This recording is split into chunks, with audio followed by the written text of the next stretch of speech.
Dans cette deuxième vidéo sur le signal sinusoïdal, nous allons apprendre à lire graphiquement les différents paramètres du sinus. Donc pour ça, il faut qu'on ait un relevé temporel du signal sinusoïdal, donc c'est le tracé de l'amplitude en fonction du temps en secondes. On va avoir un tracé qui peut être obtenu par exemple par un oscilloscope, par le sujet que vous êtes en train de faire, par l'exercice, etc.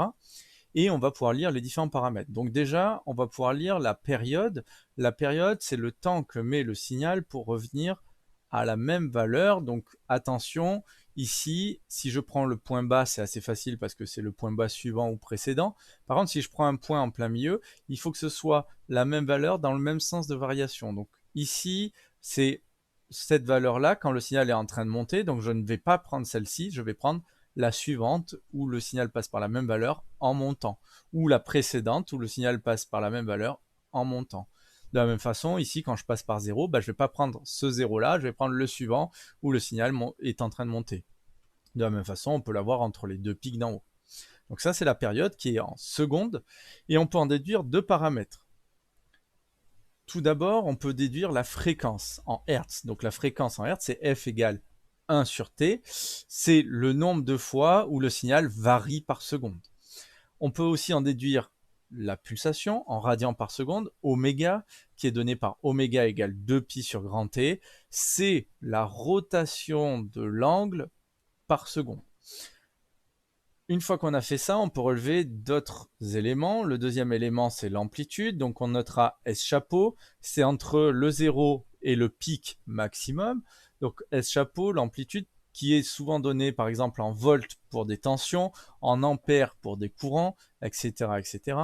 Et il nous permet de calculer la valeur efficace. Donc la valeur efficace est donnée par la formule S efficace égale S chapeau sur racine de 2. Mais attention, cette formule n'est valable que pour les sinus sans valeur moyenne, et on verra dans le chapitre suivant ce qui se passe pour les autres types de signaux. On peut aussi très bien relever l'amplitude crête à crête, et l'amplitude crête à crête, ce n'est que 2 fois la valeur de l'amplitude S chapeau. Attention, sur les oscilloscopes, on règle souvent S crête à crête et pas souvent S chapeau.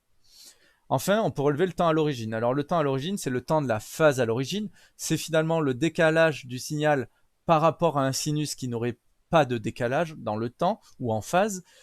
Ce temps à l'origine, c'est un moment où le signal passe par la valeur 0. Donc ça pourrait être ici, ici, ici ou ici. Les deux règles à suivre pour trouver le T0, c'est déjà de se dire c'est le temps où le signal passe par 0 en montant. Donc ça va nous permettre d'éliminer ces deux valeurs-là.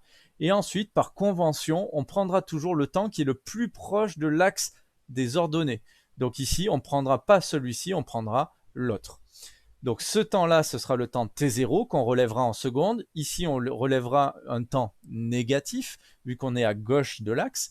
Et ce temps nous permet de calculer la phase à l'origine, qu'on notera phi0 grâce à la formule phi0 égale moins oméga T0, ou sinon on peut remplacer oméga par 2pi sur grand T.